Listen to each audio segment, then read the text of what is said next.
मैं डॉक्टर मनोज कुमार राव आज आप लोग से बातचीत करूंगा बीए भाग 3 के प्रथम प्रश्न पत्र मनोवैज्ञानिक सांख्यिकी। और इसमें हम सांख्यिकी के अर्थ और मनोविज्ञान में इसकी उपयोगिताएं क्या है, इस पर हम प्रकाश डालेंगे।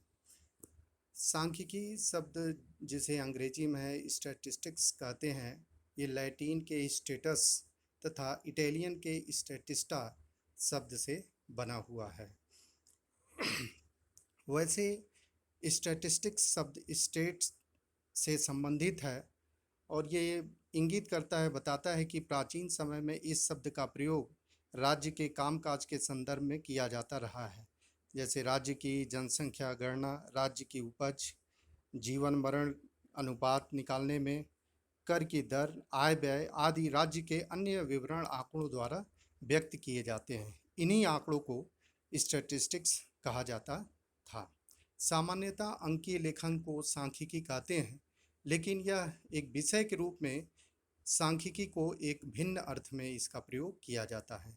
सांख्यिकी विधियों का उपयोग एक उपकरण के रूप में आंकड़ों के मापन, वर्णन तथा मूल्यांकन में किया जाता है। अगर हम मनोवैज्ञानिक अध्ययनों में देखें तो प्रेक्षण विधि, प्रयोग या साक्षात्कार विधियों के द्वारा व्यवहार एवं मानसिक क्रियाओं के बारे में जो सूचनाएं एकत्रित की जाती हैं वो मात्रात्मक रूप में प्राप्त होती हैं। जैसे कोई अनुसंधानकर्ता रिसर्चर किसी निश्चित समूह के व्यक्तियों की मानसिक योग्यता का मापन करता है तो उसे बहुत बड़ी संख्या में स्कोर्स, लब्धांक प्राप्त होते हैं। इन संख्याओं से सार्थक जानकारी तब तक नहीं मिल पाती जब तक सांख्यिकी विधियों का उपयोग कर उन प्रदत्तों का विश्लेषण न किया जाए। अर्थात सांख्यिकी अंकों या संख्याओं में प्रस्तुत आंकड़ों का विज्ञान है। वैसे सांख्यिकी गणित की एक स्वतंत्र शाखा है, जैसे बीजगणित, अंकगणित हैं। इंद्रियानुभविक विज्ञानों में प्रेक्षण द्वारा एकत्रित प्रदत्तों का सांख्यिक विश्लेषण कर विषय वस्तु के बारे में सामान्यीकृत कथन, परिकल्पनाओं का परीक्षण एवं उनके आधार पर सैद्धांतिक विवेचन की पुष्टि की जाती है। फर्ग्यूसन के अनुसार सांख्यिकी वैज्ञानिक पद्धति की एक शाखा है। इसका संबंध सर्वेक्षण या प्रयोगों द्वारा प्राप्त आंकड़ों के संग्रह, वर्गीकरण, वर्णन तथा विवेचन करने से है। इसका मुख्य उद्देश्य जनसंख्या के अंकीय गुणों का वर्णन करना तथा उनके संबंध में अनुमान लगाना है। Statistics is a branch of scientific methodology. It deals with collection, classifications, description, and interpretation of data obtained by the conduct of survey and experiment. Its essential purpose is to describe and draw inference about the numerical properties of population. ये Fergusson ने 1976 में दिया। इस आधार पर हम सांख्यिकी के बारे में इनकी कुछ महत्वपूर्ण विशेषताओं की जानकारी हमें प्राप्त होती है। जैसे सांख्यिकी वैज्ञानिक पद्धति की एक शाखा है। सर्वेक्षण एवं प्रयोगों द्वारा प्राप्त आंकड़ों का संग्रह एवं वर्गीकरण इसके माध्यम से होता है। सांख्यिकी द्वारा आंकड़ों को वर्गीकृत करके सार्थक बनाया जाता है। सांख्यिकी विधियां आंकड़ों द्वारा घटना का वर्णन करने तथा उनकी विवेचना करने में सहायक है।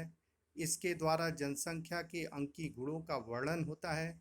जनसंख्या की विशेषताओं के संबंध में अनुमान इसके द्वारा लगाया जाता है।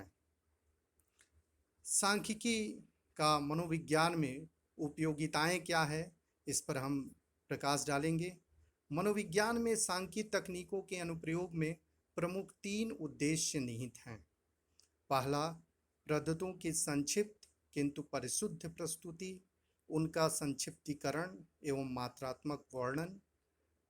दूसरा, आंकड़ों में सम्मिलित किए गए चरों के आधार पर आंकड़ों या प्रदत्तों का विभाजन और उनके आधार पर चरों में प्रक्रियात्मक भिन्नता का निर्धारण। तीसरा, विभक्त प्रदत्तों के पारस्परिक सहसंबंधों की मात्रा का मापन। यदि हम देखें मनोविज्ञान के अंतर्गत जिन गुणात्मक विशेषताओं का, मानसिक प्रक्रियाओं का हम मापन करते हैं, चाहे वो प्रयोग विधि हो, साक्षात्कार विधि हो, प्रेक्षण विधि हो, ढेर सारे प्रदत्त प्राप्तांक हमें प्राप्त होते हैं। लेकिन इन प्राप्तांकों का जब तक हम क्रमबद्ध रूप में इसको हम व्यवस्थित ना करें और व्यवस्थित करने के उपरांत हम सांख्यिकी विधियों के द्वारा इसका एक निष्कर्ष ना निकालें, तब तक इन प्राप्तांकों का कोई अर्थ नहीं है। प्रदत्त अब गिलफोर्ड ने 1973 ने यह स्पष्ट किया कि सांख्यिकी का उपयोग मनोवैज्ञानिक अध्ययनों में कई प्रकार से महत्वपूर्ण है। संख्याओं के रूप में प्राप्त प्रदत्तों का परिशुद्ध और सम्यक वर्णन सांख्यिकी मूल्यों के रूप में ही किया जा सकता है। सांख्यिकी चिंतन अनुसंधानकर्ताओं को विवश करता है कि वह अनुसंधान समस्या का कथन करने और उसके परिप्रेक्ष्य में प्रदत्त संग्रह की प्रक्रिया निश्चित और परिशुद्ध ढंग से निर्धारित कर सके। बिखरे हुए प्रदत्तों को संक्षिप्त स्तर पर सार्थक एवं सुविधाकारी रूपों में परिणामों का कथन किया जा सके। देखें तो प्रदत्त बिखरे हुए और बाहर से क्रमबद्धता विहीन होते हैं। सांख्यिकी विश्लेषण उन्हें संक्षिप्त एवं सही परिणामों के रूप में प्रस्तुत करता है। इन्हीं परिणाम के आधार पर सामान्य निष्कर्ष या सिद्धांत का प्रतिपादन किया जाता है। सांख्यिकी नियमों के आधार पर प्रदत्तों से निकाले गए निष्कर्षों को माध्यम बनाकर गोचर के बारे में पूर्व कथन किया जा सकता है। उदाहरण के रूप में यदि कोई अनुसंधानकर्ता किसी प्रकार के विशेष विद्यालयों के छात्रों की मानसिक योग्यता, उनकी उपलब्धि अभिप्रेरणा एवं शैक्षिक अभियोग्यता के साथ परीक्षाओं में प्राप्त होने वाले अंकों के बीच पाए जाने वाले प्रक्रियात्मक संबंध का सांख्यिकीय निर्धारण किया है, तो उसके आधार पर निश्चित मानसिक योग्यता, उपलब्धि अभिप्रेरणा एवं अभियोग्यता वाले छात्र के प्राप्तांकों का सही पूर्व कथन कर सकता है।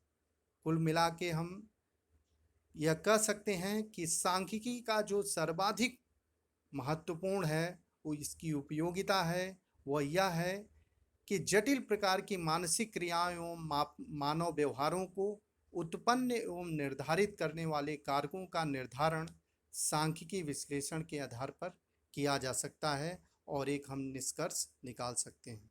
धन्यवाद।